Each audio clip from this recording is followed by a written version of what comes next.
turn that off again. Oh, so how's your weekend going? It goes. I mean, there's so many happy stories to choose from, right? I know. This is the first weekend in a while I've been like, you know what? All right, Monday's coming.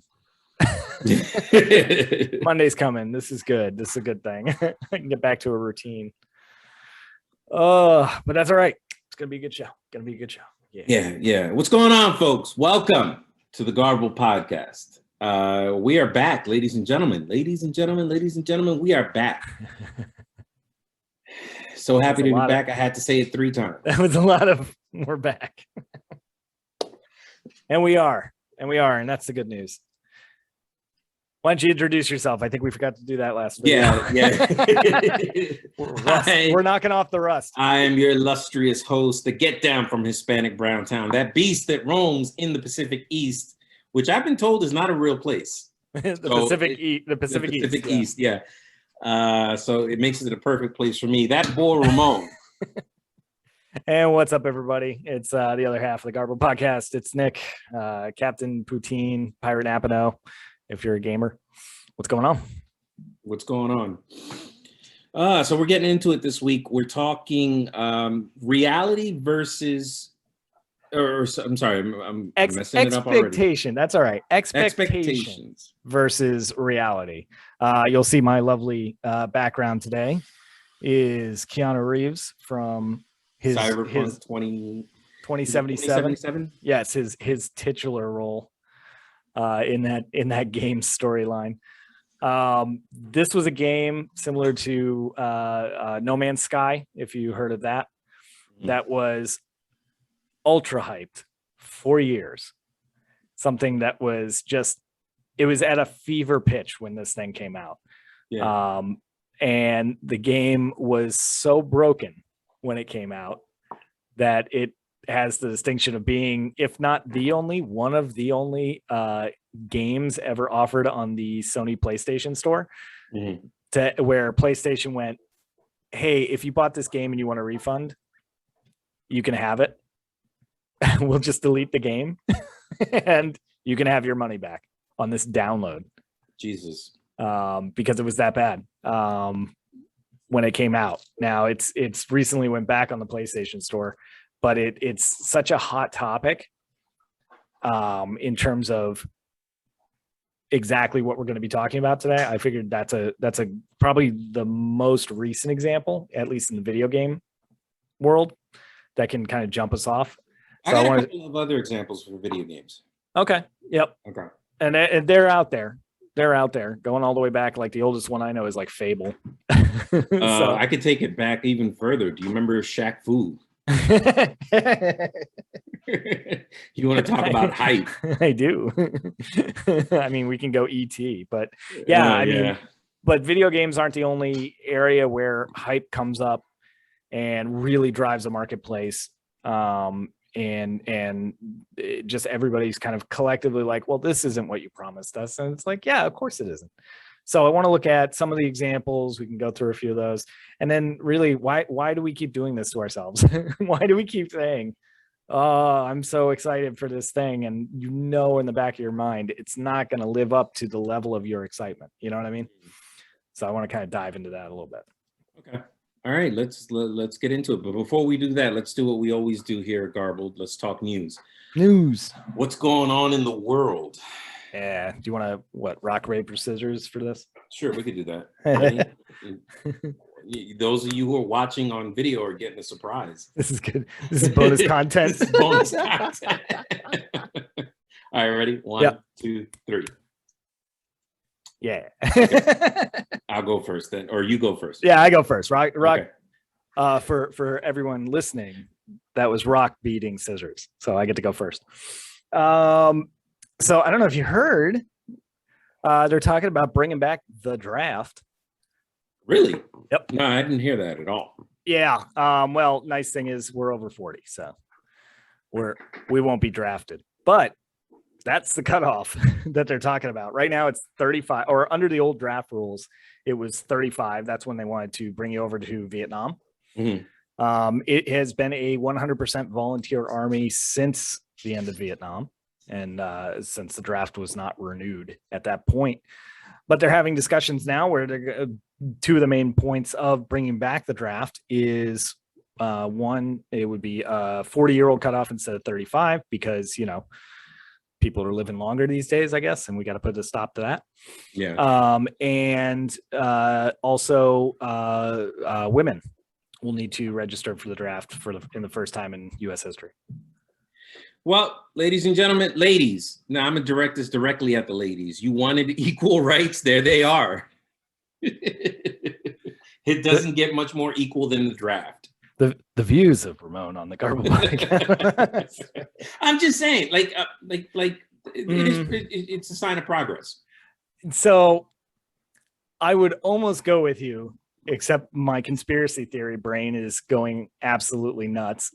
And I'm going, why are we considering the draft right now?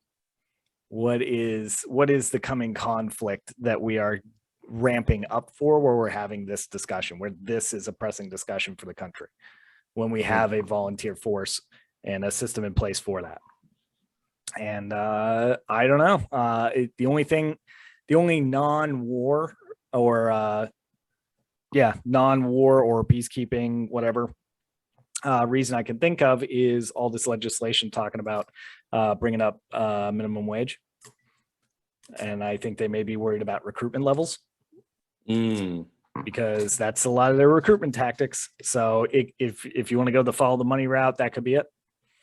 They may be worried about recruitment moving forward, but usually we don't use that unless there's a conflict where we need a large army and we need it now. So it makes me nervous, the timing of it.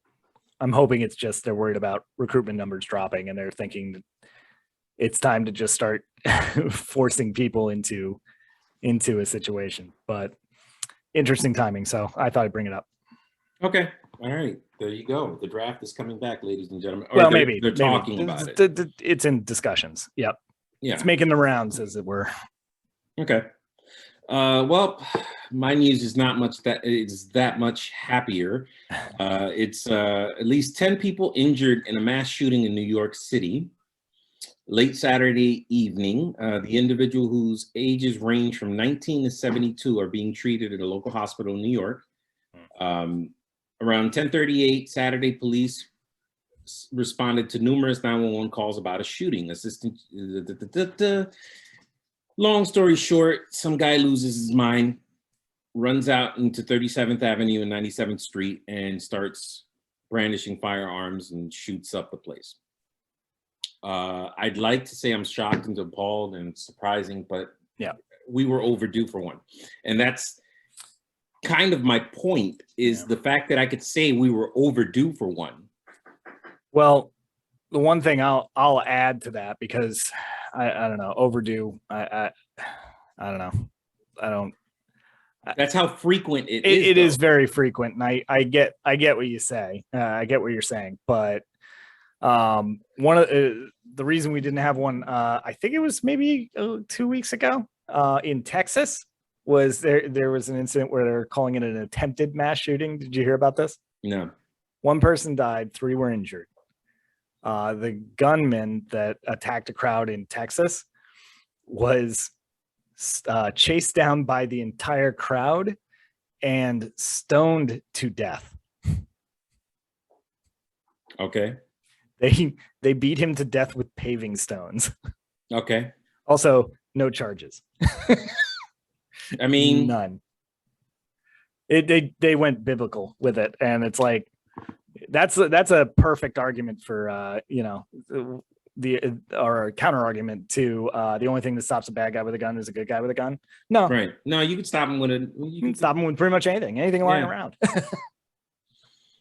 You might not survive it. Because hey, it's a risk, but so it's getting back out there, and the saddest part is when we had the first one, which even escapes me, like since like the pandemic started and like mass shootings went away.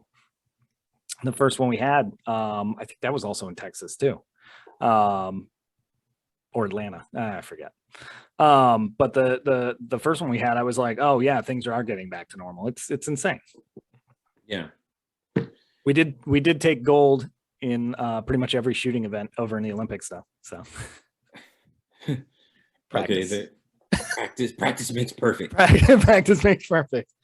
It's terrible.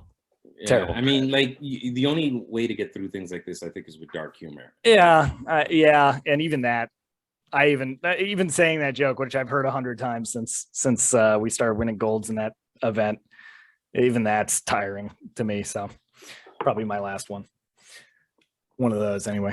Don't worry, Yeah, I'll have other terrible jokes. Don't worry. We've been talking about having a show about gun control for a while now. Yep. Maybe it's time to do it. Yep. It's such a hard subject to actually address, you know, in a way that is timely, because it's the same discussion that we've all been having forever. So it's a tough one, but yeah, we do have to kind of crack that nut there. Eventually.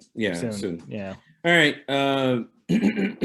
So that was my news. Like I said, it was very cheerful. And yeah. Yeah. Let's lighten this up. Let's get into expectations versus reality. Yes. So Ramon, have you ever been really excited for something? Oh, all the time. You got it. Like I'm thinking like Christmas Day. Like you run down for presents. Like, you know, and you got the thing you asked for and it wasn't at all fun. No. Never had that on Christmas Day. You know, I have a distinct memory from when I was like 12 years old is when Christmas stopped being fun for me. And it's not because I didn't get any gifts or anything. It's just like I saw through the BS of the holiday. Yep. And since then, Christmas has all just been one day, just one regular day for me. Even when I had, young kids, like Christmas was never one of those things. Ask any father out there that Christmas is definitely not the day for you. It's that day again. Yeah. Right. Right. This is the month that I'm broke consistently. But anyway, yeah, so like that whole Christmas like thing just it's lost on me. But I have had excitement over something that I wanted. And then when I got it, it turned to shit in my hands. Yep. If you will, Yeah. Like what? Like I'm thinking of a phone. There was a phone that I was really excited about back in October that I wanted to buy. And I bought it and I ended up returning it because it was garbage. Utter garbage. And those of you, Nick knows this, but those of you out there probably don't know this. I am a recovering phone addict. Recovering. I say recovering because I haven't bought a new phone in almost 2.5 years. That is, you know what? I'm proud of you, man. Yeah. I'm proud of you. But I was that guy that would go out like at least once a year. You were Mr. First Adopter. Right. I was a first adopter when it comes to technology. Yep. And it's gotten to the point where tech is just not impressing me anymore. Or it doesn't have the shine or sheen that it used to. And so I can totally relate to that feeling. Because when I bought that phone, it was like, oh, this is my new toy. And no. Yeah. I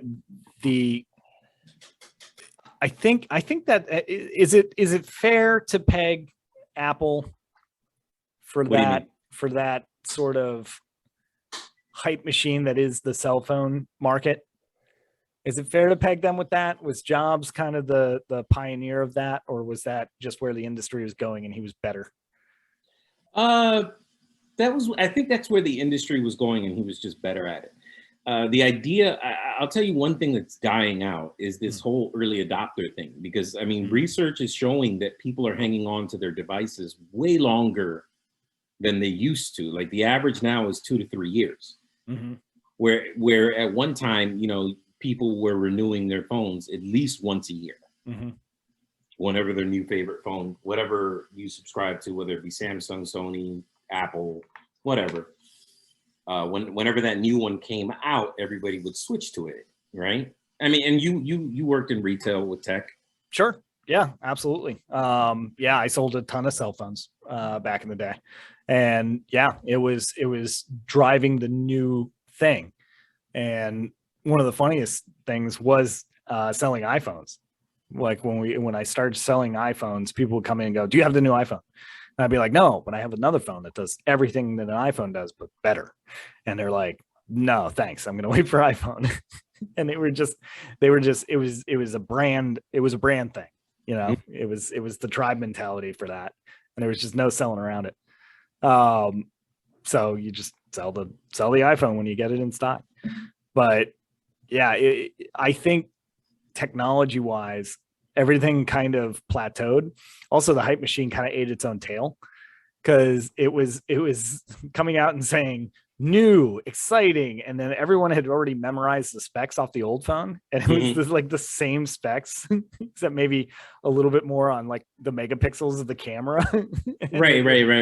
You know, like I have a really good friend, Danny, and you know, he was telling me this is just no point in upgrading phones every year because they've gotten to a point where even your basic $200 device is just as good as, or is good enough.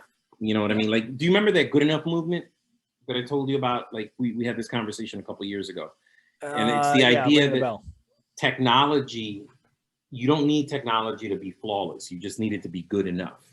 Okay. And that kind of describes why GoPros have become like the go-to camera.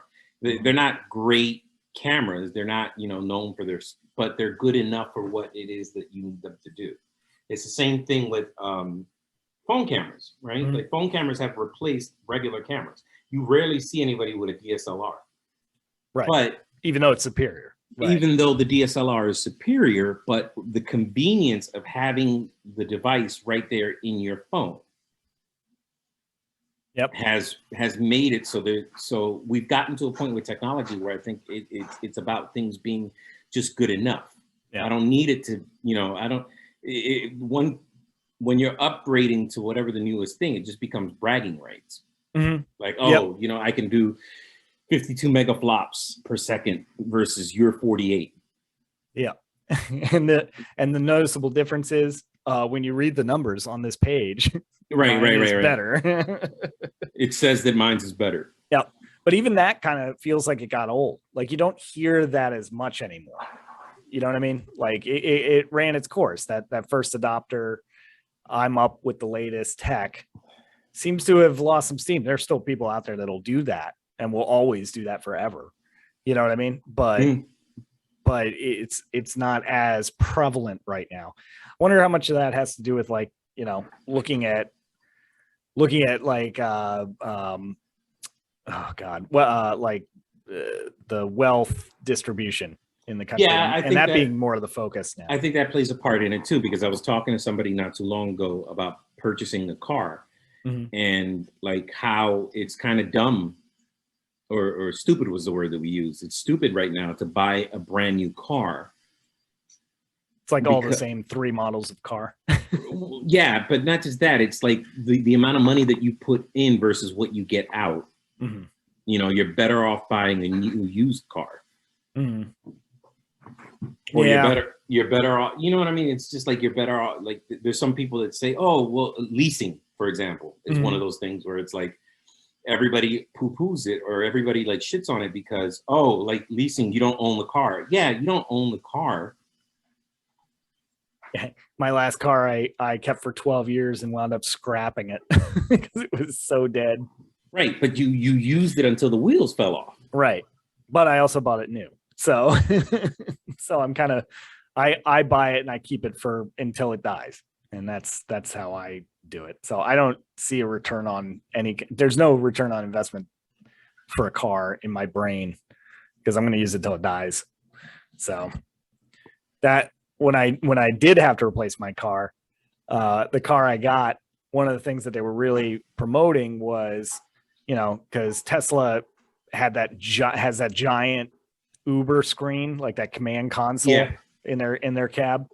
And so all the car companies like scrambled to put a screen in. So I have a screen in my car, and that's pretty standard now. Has like the rear view camera and all that stuff on it, and all my radio settings and stuff like that. But one of the things that they were really promoting was you could use Android's Android Auto, which is an app that'll sync your phone to your car, and you can do everything that you can legally do on your phone while you're driving. More hands-free.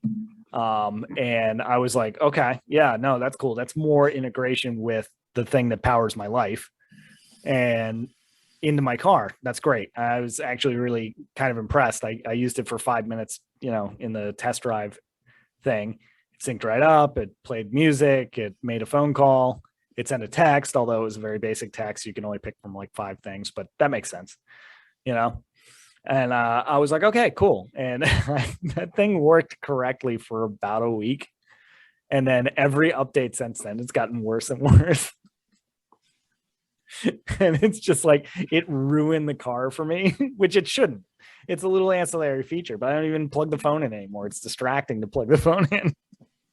To the stupid but it's interesting that it ruined the feature, the whole car for you. Yeah. The lack of that feature. Yeah, it just kind of ruined the experience, which is funny. It's hilarious because you get a car to take you from point A to point B, but I got sold on it. You know what I mean? Like they talked it up. If they had never mentioned it and I used it and it didn't work, and I was like, oh, they didn't mention it for a reason, whatever. And I was there to buy the car. It wasn't like they had to sell me on this particular model. I picked out that model. You know what I mean? But then they started talking up this feature, and I was like, oh yeah, that's awesome. It was like a bonus. Since we're talking about cars, like not recently, because I've had my car now for like a year or two, but wait, is it a year or two? I think it's been 2 because we had a pandemic. That year doesn't count. So it feels like a year. It feels like a year, but or 100 years.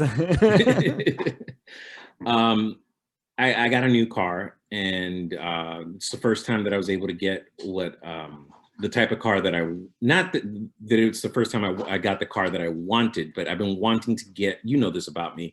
I've been wanting to get a hybrid for forever and a day, or really I've been wanting to get an electric car. Yeah. But the hybrid's the next best thing. And, that was the feature that I was sold on, was the gas mileage. And I'm happy to say that it's the one thing about my car that went as advertised. Yeah, that went as advertised, because it's a Toyota Prius, and I get 400 miles on a tank. To a tank. I get 400 to 450 miles to a tank. Not bad. And how big is that tank? 9 gallons. Yeah, exactly. What? Because it's not the traditional like 12 or 15 gallon tank. Right. No. It fills up. That's the other thing. Is like it fills up ridiculously quick. Yeah. When I'm at the gas station. when you drive into your NASCAR pit crew and you gotta fill it up real quick. Yeah. So I'm averaging about 45 to 50 miles to a gallon. Yeah. Which is awesome. Awesome. Especially when you go through a summer like when they're all blaming Biden for the gas prices going up. Like they always do every summer. Big Daddy Biden. Yeah. Because that's the nickname he got ever since he put out the stimulus checks. Big Daddy. Big Daddy Biden. Was anybody saying Big Daddy Trump when he sent the first round? No, not at all. I wasn't. All right. So what's some other things that like you have high expectations for? So we talked about the video game Cyberpunk. Yeah. And we can get into video games just a little more specifically. That was more of the appetizer thing. But yeah, Cyberpunk's like the latest example of a game just overhyping itself. But the one that I remember lawsuits were filed over, like first, Cyberpunk definitely got its share of lawsuits, was a game called No Man's Sky. And the creator / executive producer of the game was doing this massive tour. He was showing up on late night shows. He did Colbert back on like the Colbert Report. Jesus. and where they were playing the game, and like Colbert was like super hype, and it released, and it did about, I don't know, 10% of what it promised that it was going to be able to do on release. Mm-hmm. It was it was so underwhelming in terms of what was promised and what was delivered that it spawned literal like hundreds of millions of dollars of lawsuits from people that were just like, this isn't what you promised us. This is fraud. It was supposed to be an expansive world game or expansive universe game. The idea being you are spawned in one corner of the universe, the infinite universe. The goal of the game is to be the first one to get to the center of the universe. You have to gather enough fuel in one solar system to make it to the next one. Right? And then also, if you're the first person on that particular solar system, you get to discover everything that's on that planet and name it. And everyone that plays the game, if anybody shows up in that solar system, they're going to see that you named it, and they can't edit the names unless you miss something on the planet. So you didn't discover it, then they can add it. And you could do all this, and then you can build bigger, better spaceships, all that stuff. And then you could run into other players on their travels. Right. And it went on and on and on and on. And about all they had in the game was every world looked almost exactly the same. It just had a different color palette. And like at first there was like no animals. There was like no animal life, or very, very limited animal life. So you'd name 5 plants, you'd get your material, and you'd get out of there. And people were so sold on the idea, the concept that this guy had sold, that they had bought tons of these games, and there were no refunds for that. No refunds for that. So it spawned a ton of lawsuits, but they were able to go back and start fixing it and start updating it. And they have been updating it for years now. And at this point, when people play it, it is like what they were told originally. It's just, it took, instead of the 4 years it took them to develop it, it took 10. Mm-hmm. But they weren't going to back it up 6 years. You know what I mean? Right. The game I can think of, and the only reason I know this is because my son, because he's much big. He's a not that I don't like video games, because I love video games. I just don't have the time to play them like I wish. Mm-hmm. But Avengers.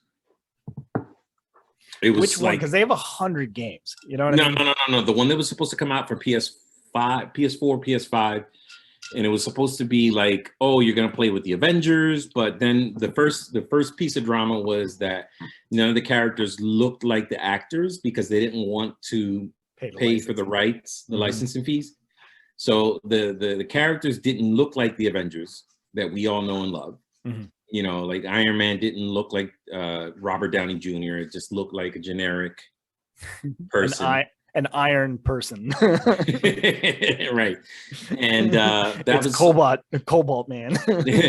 So that was the first piece of drama. And then when the game released, it was just laggy, and it was not what it was promised. And I'm sure people sued over it. Yeah, and that's more and more common. Yeah. As opposed to just being bummed out. Right. Like I wish so the game that I remember when I was a kid was Shaq Fu. I love that you remember that game. I remember that game. And I remember the hype around that game, and how everybody ran home. Like, because there was always that one kid in the class who was like, my parents bought it for me. I'm going to go play it this weekend. You fuckers are going to be sitting there playing Super Mario Brothers. Yeah, you're going to be playing that game with a black eye. But like there was an episode on I'm trying to remember the show. What was it called? Fresh Off the Boat. Okay. Where they did they did a whole episode about Shaq Fu and how disappointing that game was. You remember the major marketing hype for that? Yeah. Shaq just going around going, "Oh no, I know Kung Fu." Oh, and that's going to equate into a great gameplay experience. Right. And Shaq We- knew kung fu the way that shit, I fucked it up. The way that I can't remember who was the guy from he always had 3 movie title names. It was like what, Steven On Seagal? Deadly Ground. There you go. Yeah. Steven Seagal. Yeah, he knew martial arts like Steven Seagal knew martial arts. Hey, careful. Steven Seagal will hear you. I don't give a fuck if he hears me. Steven Seagal. Do you know he's a cop? Mm-hmm. Do you know what one of his duties as a cop is? No. And actually, I should preface this with I'm not sure. He may have retired, but he was until at least fairly recently a cop. And one of his duties was he taught all the self-defense classes. Oh, Jesus Christ. Could you imagine coming into a self-defense class and fucking Steven Seagal? That was Tom Segura did an entire 5 minutes on it. It was so good. He's like, there's a very real possibility we could go to, I think he was in like San Antonio or something. We could go to San Antonio, start some shit, and Steven Seagal could arrest you. That's crazy. Anyways, but yeah, Shaq Fu. Mine went all the way back to Fable. Do you remember Fable? Yeah, I do. They were like, look, everything about the game changes with your decisions. Are you deciding to be a good guy, a bad guy, and to what degree of both? And it all dictates the world around you, right? And to an extent, it did that. They were able to deliver on a lot of it. But again, the creator of that game was going around talking about how immersive it was going to be. Like, he was like, oh, all the trees are going to have life cycles. So theoretically, if you planted a tree, it would grow in accordance to game time. And you could keep visiting that tree and seeing its progress as it grew up and then eventually died. And your character does eventually die of old age in the game. But yeah, they had like the entire landscape of the game was going to alter and change, partly based on time and partly based on your decisions. But they had to scrap that because the technology couldn't do that. I'm not sure the technology can do it now. It was too forward thinking, but they stuck to it. You know what I mean? They knew they couldn't do it. And they stuck to that concept.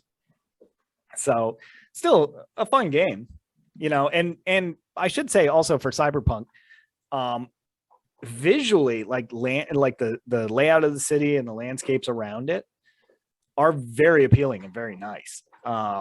They you know, buffers and stuff still. They fixed a bunch of it, but it's a very appealing looking game. And also it is, if you didn't know the hype and you didn't know everything that was wrong with the game, you would see a couple of glitches and a couple of things would bug you. And there would be a couple of, you know, things here and there that you would be like, oh, that was weird. But overall, it would be a game. It would just be a game. You know what I mean? Like, and it would be fine.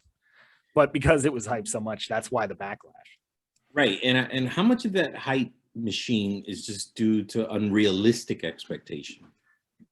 So unrealistic expectations were set forth. You know what I mean? Like somebody was coming up and, you know, you talk about like a snake oil salesman, right? Back in the day when guys in covered wagons would show up in towns and they would go, hey, you know, here's this elixir. It's going to cure everything. Right. A lot of times it was just like water, but some people actually put some things in there that were medicinal. Was it going to do what they were saying? No, probably not. Is it going to hurt you taking it? No, probably not. You know? Yeah. So it's a game. Just like snake oil is a drink. How much do you think of it is due to like how much information we have access to nowadays? Because like, okay, me being a phone guy, right? Like one of the things that drives me nuts, and this is something that happens in video games, in phones, in car releases, in anything really, movies, especially movies. you go into it knowing so damn much about the production, who the actors are, who's in it, like what, that Yeah.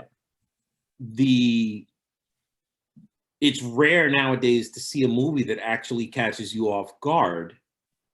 And one of the tricks that they've started doing is they started using like Like B footage B footage and stuff like that, or just completely not use scenes. right, Yep. to get around this idea that like we you know what I mean, like Mhm. like I was thinking about something like Terminator 2 because Mhm. I was rewatching Terminator 2 for the first time in a while, and I was like, God, when I first saw Terminator 2, that movie completely caught me off guard Mhm. because Arnold Schwarzenegger was the villain in the first one, and he's the hero in the second one. Now, going into the movie knowing that would have ruined it completely for me. It would have ruined the movie completely for me. But Really? now it Ruined it? Okay. All right. I mean, it would have maybe dulled the surprise factor of it. yeah, I don't know. I or maybe think, ruined is too strong. yeah, I but feel like that's a little strong. It's Arnold. It's Arnold. but you get what I'm saying. Yeah. Like where everything is just so we know so much, We like do, but there are examples of studios and particular projects that come out and they are well received. And if there's a spoiler, right, that you have no hint of it, none going into it. I'll say Marvel first, they are so tight-lipped that they do fake you out with a few things just to produce trailers. But for the most part, you may know story, like canonically, how the storyline arc is going to go, but a lot of the individual stuff in it is still fairly surprising. I don't think. Have you looked at a Marvel movie and was like, I just knew too much about that story going into it? Have you done that? yeah, but it's one of the things I think that makes Marvel enjoyable is that they are able to take, like, so you look at something like Civil War, for example, Yep. Captain America Civil War. The whole argument about in the comic books was one thing that was completely different in the movies. So they made it just different enough that it was still interesting Okay. and new. But yeah, the players, I mean, there were less of them, obviously, because they couldn't get the entire Marvel universe into a movie. Right, right, But right. but yeah, the players were essentially the same. The reasoning behind it and what the powder keg was different. So that was Mhm. enough. Okay. Yeah. That's fair. The other one I would throw out is early, and before everybody kills me, early M. Night Shyamalan stuff. Like the early stuff you didn't know. Especially Sixth Sense. I was like, what? Like that threw me for a loop. That was so surprising to me. And that's a creator that goes in and gets the studio's buy-in, not leak any of that stuff, and keep it tight-lipped until the movie is actually shown. And so you get that reaction. So I think we have a lot more information than maybe like, the old talkies had back in the day, but you still have studios and stuff that can navigate that environment and produce something that is, not going to be spoiled ahead of time. Mhm. Now, whether something lives up to the expectation or not, there was a thing I saw, a little clip about a movie that China produced that was essentially the answer to the Lord of the Rings. And it was like a fantasy mega trilogy. Like every movie was going to be like 4 hours long and all this stuff. And it came out and it was so horribly bad and so horribly received by Chinese audiences that they just canceled the whole thing and they just walked away. And they had spent like, $100 billion or some nonsense amount of money on it. And it just like didn't even come close to making that back. And they just like canned the whole project because it was just terrible. It comes down to execution with movies, I think. You can hype Okay. everything that's coming Well, out is going to but be it's the not greatest just it's movie. not just movies. Like if you're an iPhone guy, you can jump on YouTube and see all the speculation and rumor. You know what I mean? Like, or if you're into cars, you can like start. I can look at the 22 Toyota Prius if I want to, Mm-hmm. and get leaked specs and oh, this is the rumors and where before the rise of the internet and all that it comes with, Mm-hmm. um, there were things that were just mysterious. You really didn't know. You know what I mean? Like now you have MKBHD who jumps online and can give you the review of the new Tesla coming out because he's been test driving it for like a month. Right. Right. But that's also, let's see that for what it is, which is advertising, right? Mm-hmm. Which all hype is advertising. So, it comes down to when you have somebody like reporting like that on it, are they reputable? Like how often is that creator like wrong, just flat wrong? Rare, Right. So you have a bit of a reputation for that. It would be like getting, you watch the news and you get just wrong information, and that you can be disappointed about.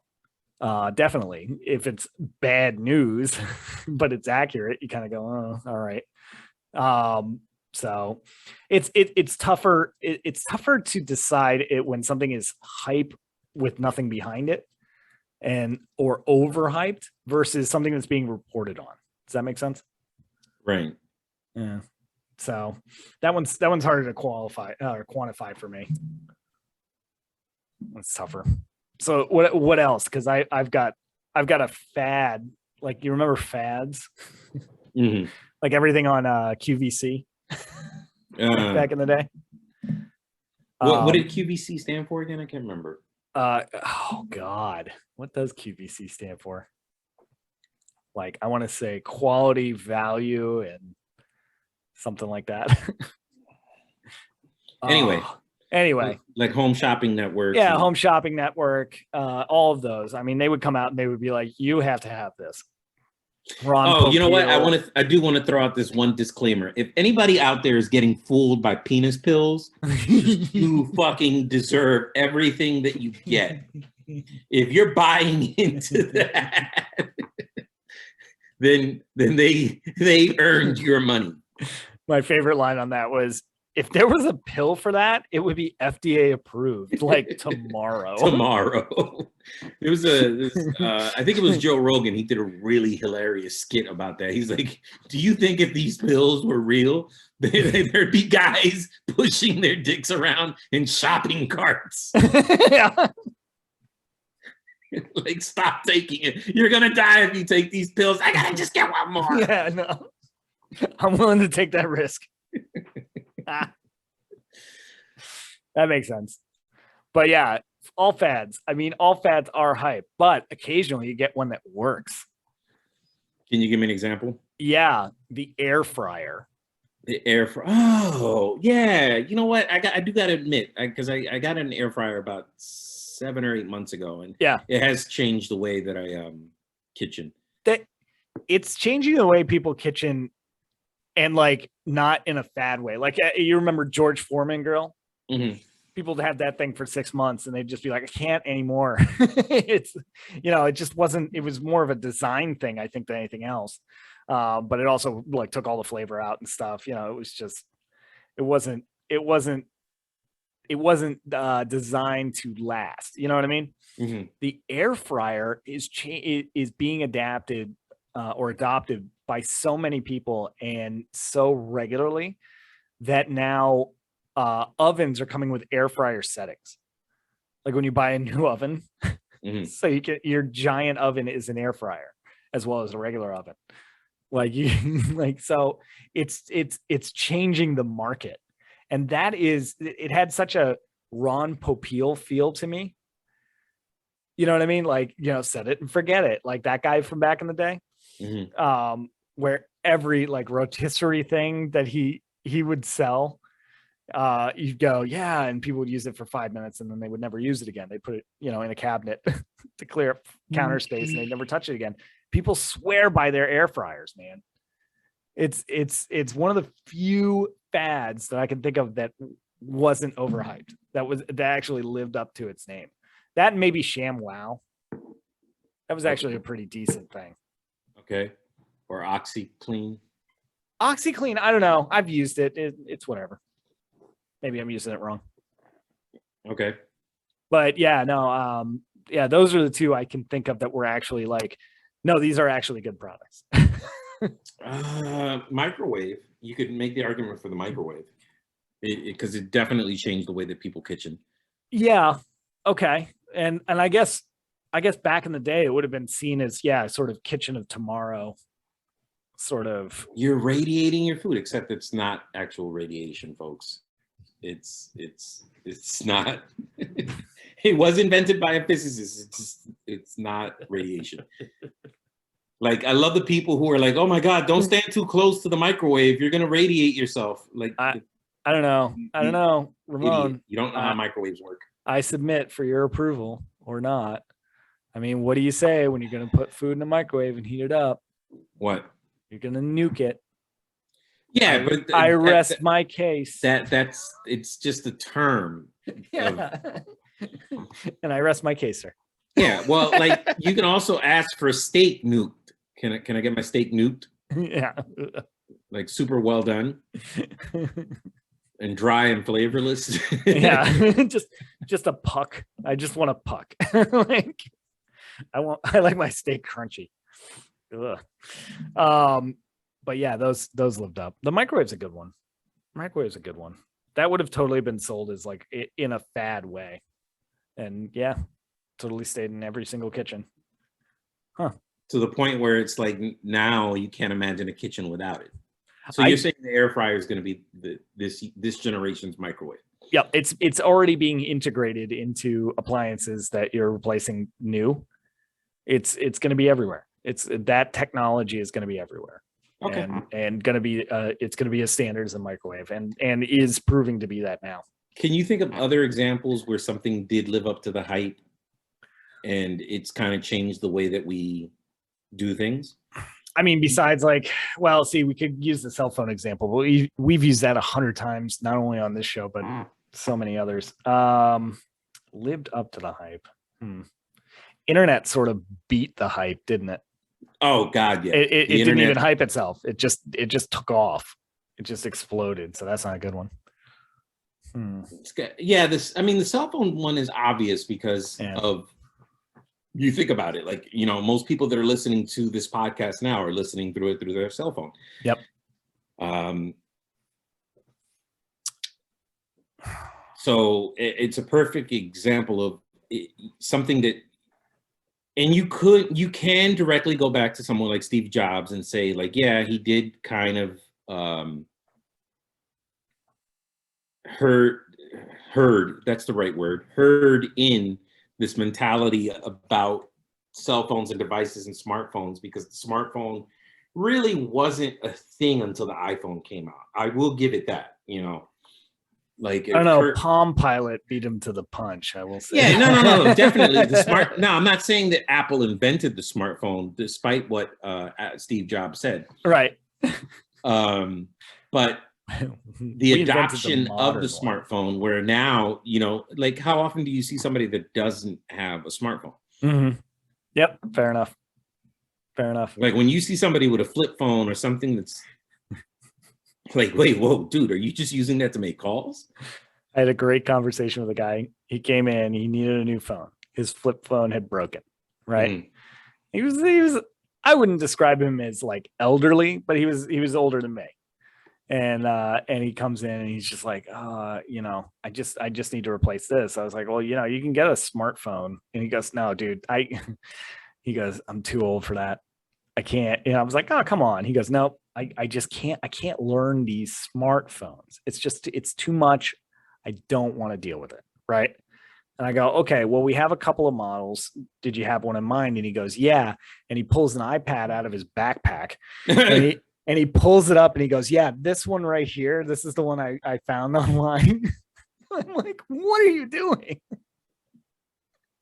Like, what are you doing? He was fooling you for his podcast. That's what he was doing. Yeah, that's what he was doing. I felt really punked, and I had no way of telling this guy that's a smartphone, just bigger. It was nuts. Oh, you know, I mean, I could say a few, like, social media is hype. That's what it is. Oh God, yeah. But did it live up to itself? I mean, I don't know if it was intended to really drag us all down into the mire, but on the other side of it, it has actually enacted some world change, or at least got people talking about it. Yeah, So, I mean, in certain parts of the world, yeah. Yeah, exactly. Absolutely. So, you look at something that is a hype machine in and of itself. And at that point, we've kind of jumped the shark of the conversation, but it's, it is hyping itself constantly. And would you say it's living up to its own hype, or is it just creating hype to create hype? It's creating hype to create hype. You know what? What's interesting, because I was talking to somebody about this before we actually had the conversation, and what they said to me was, "Oh, you mean like Instagram versus real life?" Yeah, to an extent, I can see that. And to, like, if you really think about it, like, Instagram is the ultimate hype machine when it comes to building these really false expectations of, like, oh my God, like, all food. Like, how often have you gone to dinner and you're like, oh, this doesn't look Instagrammable? And you look down, you look down on your plate and you're like, oh, I can't take a picture of this. But it's still good. You know what I mean? Like, it's still great. It's still good. So what you're saying is you can have hype around your product or service or invention or whatever, and it wasn't even created by you at this point. Right. No, like, how many people, like, okay, I'll give you a perfect example. I went to the beach 2 weeks ago. Mm-hmm. And I went to the beach. I set up my beach towel. I laid out. I had a ball. Took my son, met up with some friends. Had a great time. Mm-hmm. Two people over. There was a crew there that all they did was take photos for an hour straight. Mm-hmm. Legit, just took photos of themselves on the beach for an hour straight. Didn't even go into the water. They're just in the bikini or in their swimsuit, and they're just taking photos. And there was there was another 2 people over. There was somebody who was live streaming the entire thing. And I'm like, great. So you came to the beach to facilitate a lie, essentially, because you haven't even touched the water yet. Now, it's great work if you can get it. I'm not gonna hate on them for content creation at all. But they were working. They were working that. Yeah, but, like, is that your job? Yeah, it can be. It can be. You're right. You're absolutely right. So for all I know, these people could have been podcasters or some type of content creator. Yep. In fact, what were you doing not recording your entire right, but, like, I was enjoying the beach. Oh, right. I was like, I sat on the beach, I read for a little bit, I swam, I ran around and played with my kid, all the things that you're supposed to do on the beach. Okay, Boomer. Look, I need you to calm down. No. Do I sound? Maybe I'm old saying that, but it was just amazing to me, and I was, like, there with other people, and I said, like, check this out. Like, look, it's been an hour and a half now, and all they have done is take photos this entire time. Yep. And you know what? They got some sun. They were at the beach. And they wrote the whole trip off as a business expense. Yeah, okay, but not everybody's a fucking content creator. No, well, it seems. You know what? There's some hype. YouTube is everyone a content creator? like we have stuff on YouTube, so right? People can watch it. Are we content creators? Are we content creators? Would we? I wouldn't consider myself a YouTuber. Okay, if that's what you're asking. Okay. Interesting. Do I have stuff on YouTube that people can check out? Yeah. Yep. But how hard is it to just put a video up on YouTube? It's not that hard at all. No, but you know, that is something that you can make a decision to turn into a career. Okay, that's fine. But you're not going to tell me that every person, because I said, maybe I did a shitty job of explaining it, but 2 people over to the left, 2 people over to the right, 2 people over in front of me, and 2 people behind me. Oh, so this is multiple parties. Yeah, like this multiple people who were like, just all they've done the entire time that I've been there is just take photos for an hour or 2. Okay. Which is cool, but you're going to tell me that every one of them was a content creator? Well, I guess, yeah, self-promoter anyway.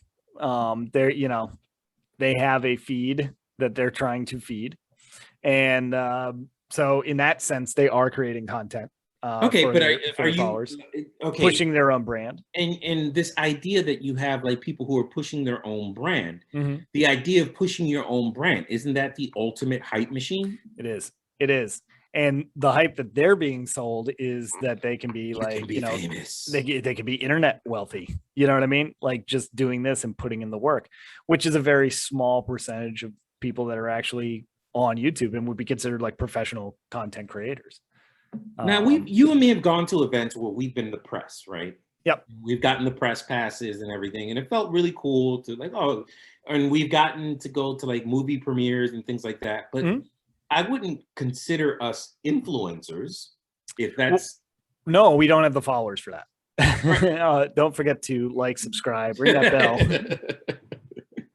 It really does help us out, guys. We would like, we've talked many times, we would love to be content creators if this is something that people, you know, want on that level, like enough people want, we'll do that. I'll do that. I don't know. I actually don't know if you would do that at this point, but yeah, no, I mean, the whole thing is, you know, it's sort of that dream that they're selling.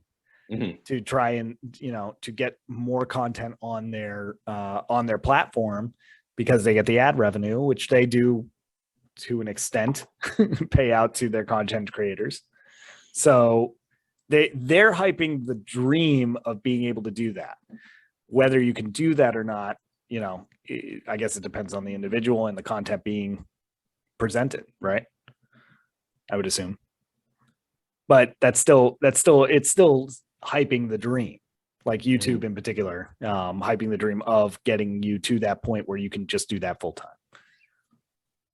So that's a little hype. And whether, you know, with as few people that can support themselves on it, I would say that's probably not, that's probably a good example of what we're talking about, where it's like the expectation is out there that we all kind of bite, but the reality of the situation is going to be very, very different. So let me ask you this. Why do we allow ourselves to buy into some of these promises that you kind of know, like at least partially in the back of your head, that it's probably not going to work out that way, or it's probably not going to be that good, but you allow yourself to get excited anyway? Why do you think we allow ourselves to do that?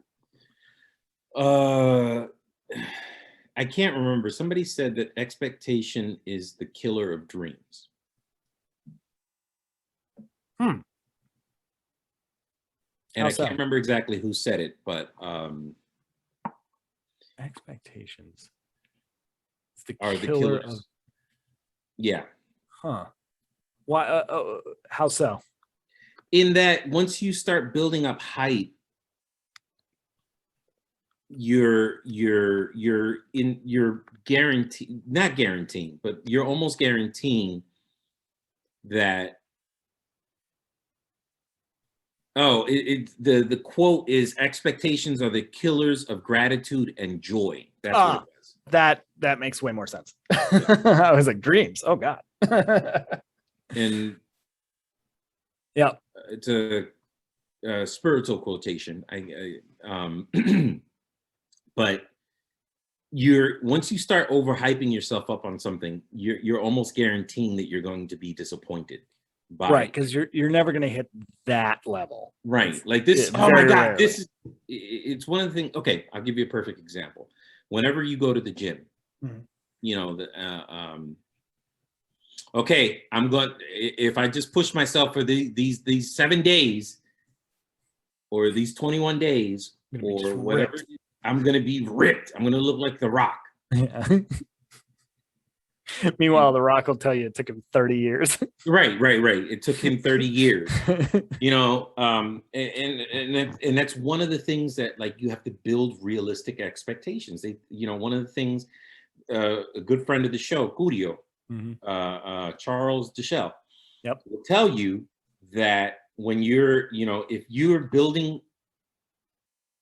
expectations for what it is that you want to get out of working out, you have to be realistic. It took you 5 years to gain that weight. So why do you think you're going to lose it in 5 weeks?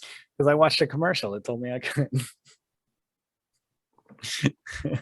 So like those commercials that are like, we're contractually obligated to you losing 8 pounds in your first like 3 days or whatever. Yeah, and listen, folks, if the goal is to lose weight, you know, there are a bunch of different crash diets that you can do that will throw your body into chaos to do it. If that's the goal. But if the goal is like that you actually want to be healthy and get something out of the experience, then you're told that you have to build realistic dreams, you know, that you could lose 2, maybe 3 pounds a week realistically. And even then that'll plateau too, right? Right. Yeah, and you got to be realistic with it, but we're all so susceptible to the, you know, the dream, really, right? If I just do these 6 simple steps, I'll be a billionaire, right? Like, what was it? What's that thing? I was trying to remember this the other day. I hate Oprah Winfrey, and why do I hate Oprah Winfrey? It's because she pushed this program really hard. Do you remember what it was called? The Secret. The Secret. Thank you so much. Yeah, if Oprah Winfrey just set up so many people for failure with this idea of like, well, if you just believe it hard enough, if you believe in something hard enough, put it out there in the universe, and the universe will bring it back to you. But you gotta believe. But anybody will tell you, anybody who's realistic about setting goals will tell you that yes, you have to believe in it, and then you have to put the work in behind it. Yep. You can't just believe that something is going to happen, and then it just happens. Right. And if it does, it wasn't anything you were doing because you read it in a book. It was coincidence. You know what somebody told me about, because I've been using the line. I've never read it, but the line that I've been using The Secret. So this is going to happen for years and years and years, pretty much since that Oprah book club episode. But I've been using that for years. And I said it to somebody the other day, like a week or two ago. And she goes, "But you told me." I was like, "What?" And she goes, "You told me the secret. Now it won't come true." I was like, "Oh no." That's why I didn't win the lottery. I tell everybody I've been putting it out there. But yeah, there you go. There's self-help books. Self-help books is a good category. George Carlin would always had this bit about self-help books. It's like if you're in the self-help section, you have all the help that you need. Get the fuck out of the self-help section and just go do it. Yep. Lewis Black. Yes. He did one. He opened a set with, he comes out, everybody's, hooting and hollering, "Yeah, welcome to the stage. It's Lewis Black." And he comes out and the first thing he says is, "Well, I might as well go home now because there is no way that I am going to be able to live up to that." So let's all agree. And he could have left it at that. No, he goes on for like 5 minutes about anticipation being better than any event you can possibly think of. And he's not wrong. He's not wrong. He's not wrong. Like when you think about I think about so many things that like that I hype myself up for. You know what I mean? And it's rare that the event actually lives up to the hype. Yeah. Yeah. And if it's something you're trying to like accomplish or do, as opposed to like, going out or an event, a party, I don't know, something along those lines. Mhm. You can go out there, you can start working it, and then you got to kind of fall back and see if it didn't hit the expectation that you had, or the stuff you hyped up in your own head. You can kind of rework it and reattack it, so you can keep working the product or the service or whatever you're trying to like launch or get out there. You can keep reworking that idea to make it perform better. But yeah, it's very rare that you're gonna, stand-ups talk about it when they go, Anthony Jeselnik said, you walk out on stage for the first time, you either kill or you bomb, and there is no in between. And there is no way to prepare for it because you have to go and do it first. And then you can go back and you can start retooling and reworking, figure out what stays, what goes, if it all stays, if it all goes, and so that kind of stuff takes work. And I think we're all preconditioned to it. You just walk out there and do what you're going to do, whatever you've decided to do. And it's going to work. It's going to work. And then, I find myself, I do get disappointed sometimes when things don't go exactly as planned, because why wouldn't they? Which is unrealistic, and my own hype in my own head that gets me going on a certain path, and it could be way wrong. And then I gotta, fall back and reassess and look at things and do all that. But I'm as susceptible to it as anybody. And I wonder why because it's not like I'm alone in that. I wonder why we do it. I wonder why we're so susceptible to it. We just want it to be that easy. Is that an American problem, I wonder? Or is that everywhere? I think it's especially an American problem because of, and if you talk to enough people who live outside of the States, they'll tell you that one of the things that Americans are really known for is their optimism. Oh, yeah. And because I have a couple of friends that are from England, and I have a couple of friends that are from like different parts of the Caribbean, and they say, like, yeah, like the expectation that everything is going to work itself out. No. Like we have so many sayings that just build up to, yeah, everything will work itself out. Mm-hmm. Yep. And everything will be okay. The one saying I've been thinking about a lot recently is worry about the things that you can control, which is, I think even therapists say it to people, you know what I mean? Especially like when they're talking about things like when people are legitimately stressed out about climate change, right? And they go, worry about the things that you can control. Yeah, but what's the one thing that you have absolute control over? Nothing. No, there is one thing that you have absolute control over. Really? What's that? Yeah, yourself. No. Yeah, no. You have absolute control over yourself as a person, as an individual. And once you learn, once you learn to accept that, that's the only thing that you have control over is you. Because you can control when you have an outburst. You can control, when you have a reaction to something, or when you're going to allow yourself to buy into hype, for example. Yeah. So if you accept that the only thing that you have any real control over is you, and everything else is just kind of, because when you really sit down and think about it, like, what else do you control? Well, and that's the thing. That's the reason I'm having the conversation with myself in the head about what other things can you control. I could conceivably control quite a few things. I would focus on one. I wouldn't. You could have influence over a Yeah. couple of things. Sure. And so could a whole bunch of other people. You know what I mean? Like, I think about that one in terms of, is that who's that really helping? Who is that phrase really helping? Is it helping like the establishment? Like, don't worry about that. That one's out of your hands. We got people for that. That they're gonna fix that, but they're not gonna fix it. You know what I mean? So I've been thinking about that one a lot, and it's probably off topic for this for this conversation. No. But I get what you're saying. I think it is relevant to this conversation because one of the things about building expectations is that, you know, when you overbuild expectations, you prepare yourself to be disappointed. Fair. But you do still have to kind of put in the work, right? I mean, if it doesn't go 100% to plan the first time, right?